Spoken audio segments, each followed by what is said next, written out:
No one at Maplewood Street's weekend BBQ expected anything unusual to happen that sunny afternoon. The neighborhood kids chased each other around picnic tables while their parents huddled in small groups. Plates piled high with grilled burgers and potato salad. Among them stood Emma, a quiet woman in her faded jeans and plain t-shirt, holding a tray of homemade cupcakes she'd spent all night baking. She offered them with a warm smile, hoping to be included. But the snobby neighbors barely glanced at her. A few whispered behind her back, making jokes about how she didn't belong in their fancy cul-de-sac. Emma tried to ignore the sideways looks and forced laughter. But each comment stung a little deeper. They didn't know Emma's story, and they didn't care to ask. To them, she was just the simple woman living in the smallest house on the block, someone who didn't wear designer clothes or host wine tastings. As the afternoon dragged on, the gossip grew louder. One neighbor, Cheryl, the self-appointed queen of the street, even told Emma to be careful not to drop crumbs on her imported patio furniture. Emma just nodded politely and quietly stepped aside, her cupcakes untouched, her face flushed with quiet embarrassment. But then, just as the sun dipped low and the party was winding down, the distant hum of engines broke through the chatter. Heads turned. Down the street, a line of sleek black SUVs slowly rolled in, their tinted windows glinting under the setting sun. Conversations stopped mid-sentence. People exchanged puzzled looks. Who could possibly be visiting plain old Emma in cars like that? Without a word, Emma placed her tray on the table, brushed her hands on her jeans, and stepped forward to greet the unexpected guests while her neighbors watched, speechless as the black SUVs came to a stop in front of Emma's modest house. The neighbors couldn't help but lean closer, pretending not to stare, but failing miserably. The engines went quiet, and for a few seconds, there was only the sound of the summer breeze rustling through the trees and the soft clink of ice in abandoned glasses. Emma stood still, her hands clasped together, her face calm, but her eyes sharper than anyone had ever noticed before. The first SUV door opened, and a tall man in a dark suit stepped out. He wore sunglasses even though the sun was almost gone, and he scanned the street like he was checking for threats. Behind him, two more men got out, just as serious, and nodded respectfully at Emma. Whispers spread like wildfire around the barbecue tables. Who were these people? Why were they treating Emma like she was someone important? Cheryl clutched her drink so tightly that her fake nails dug into the plastic cup. Emma didn't say a word to the curious neighbors. She simply exchanged a quiet word with the suited man, who nodded and spoke into a small earpiece. Another SUV door opened, and this time a woman stepped out. She looked powerful, dressed in an elegant blazer and carrying a slim black briefcase. She smiled at Emma like they were old friends. Emma smiled back, a genuine smile that none of the neighbors had ever seen. The kids stopped playing and gathered around their parents, sensing something big was happening. The smell of burnt burgers hung heavy in the air as everyone strained to hear what was being said. Emma turned and looked back at the stunned crowd for a moment. She didn't say anything, but her eyes seemed to say, "You really don't know me at all." Emma led the woman with the briefcase and the suited men up her narrow driveway, her worn sneakers crunching over the gravel. Cheryl, unable to stand the mystery any longer, grabbed her husband's arm and hissed something about needing to know what was going on. A few other neighbors pretended to tidy up the tables, but really just drifted closer, their curiosity far stronger than any sense of manners. Inside Emma's house, the living room lights flicked on. Through the half-open blinds, some of the nosier neighbors tried to peek in, but couldn't see much except shadows moving around. Whispers turned into small arguments. Some thought Emma might be in trouble with the law. Others guessed she'd won the lottery. But no one could figure out why men in suits treated her like she was the boss. Meanwhile, little Sophie, Cheryl's daughter, tugged at her mother's dress and asked why everyone was afraid of Emma now.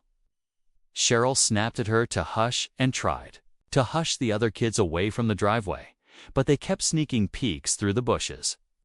A few dads swapped worried glances, wondering if Emma's secret visitors meant trouble for the neighborhood. One neighbor, Greg, who fancied himself the local handyman, whispered that he once saw Emma loading heavy boxes into her garage late at night. He always thought she was hiding something. Inside, Emma sat calmly across from the woman with the briefcase. Papers were laid out on the coffee table. From the street, nobody could hear the quiet voices or see Emma's steady expression as she flipped through page after page, asking questions, pointing at lines, like this was all completely normal for her. Outside, the neighbors huddled together. In the dusk, swapping rumors, their BBQ forgotten. Each minute that passed only made the quiet street feel tenser, like something big was about to change forever. Back outside, the quiet street felt like it was holding its breath. The smell of the dying BBQ coals mixed with the hum of cicadas in the warm night air, but no one paid any attention to the food anymore. Cheryl tried to act casual, but her eyes were fixed on Emma's front door like she expected someone important to walk out any second. Greg crossed his arms, replaying every late-night noise he'd ever heard from Emma's garage, trying to piece together clues he never really had. Inside, the suited men checked their watches and spoke into earpieces, glancing out the windows from time to time. The woman with the briefcase leaned closer to Emma, her voice low but firm. Emma nodded, her face calm, but her fingers tapped a steady rhythm on the arm of her chair. On the table, a small stack of photographs peeked out from under the paperwork just. A glimpse, but enough to show images of unfamiliar faces and places that looked far from Maplewood Street's neat lawns. Suddenly, one of the suited men opened the front door and stepped outside, startling the neighbors who scrambled to look. Busy. He stood on the porch like a guard, scanning the street, eyes landing on every group of whispering neighbors. Cheryl tried to smile at him, but he didn't smile back. Instead, he spoke into his earpiece again, and the other SUVs flicked on their headlights, flooding the quiet street in cold white light.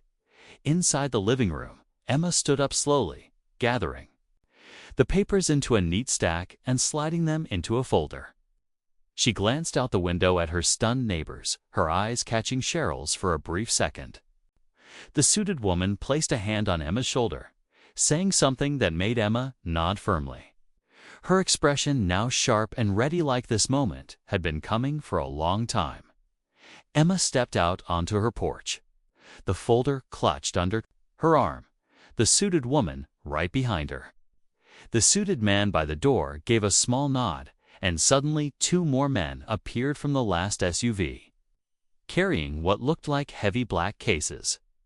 The neighbors gasped when they saw the cases. No one could tell what was inside, but they all leaned forward, hoping to catch a clue.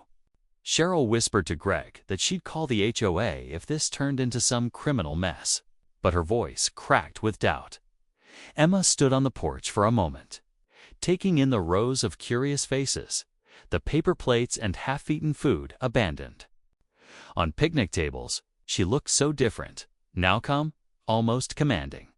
She turned to the suited woman, who gave her an encouraging nod. Then, without warning, Emma walked straight down the steps and toward her garage. The men with the black cases followed silently, boots crunching on the gravel, the SUV's engine still rumbling softly behind them. Greg couldn't help himself. He slipped away from Cheryl's side and edged closer to Emma's driveway, pretending to check his phone, but really trying to get a better look. He caught just a glimpse as Emma unlocked her garage door and pulled it open. Inside, instead of dusty bikes and boxes, the neighbors caught sight of large shelves lined with strange-looking equipment, metal cases, electronic panels, and something that looked suspiciously like maps pinned to the back wall. Before Greg could process it, the suited man at the porch barked an order, and the garage door slammed shut again, blocking everyone's view. A hush fell over the street. Cheryl's face turned pale as she realized Emma's small house wasn't just a simple home at all. The kids hid behind their parents, sensing the adults' unease. Emma stepped back, folder in hand, eyes steady, as if daring anyone to ask what was really going on while the SUV's headlights stayed bright, cutting through the night like searchlights. Emma didn't flinch as the whispers grew louder behind her. The suited woman stepped forward, standing by her side as if to show everyone whose side she was on. Cheryl opened her mouth to say something, maybe an apology, maybe another insult, but no words came out when Emma turned to face her. Emma cleared her throat, her voice steady but loud enough for everyone to hear. She told them she'd lived quietly for years because it was safer that way. She said the garage held equipment that helped people far away, families in places the neighbors would never think about while they planned fancy BBQs and talked about new cars. The men with the black cases began unloading small devices from the garage, loading them into the SUVs one by one, moving with careful, practiced motions. Greg stepped forward, his curiosity finally stronger than his fear. He asked Emma if she was some kind of spy. Emma, actually,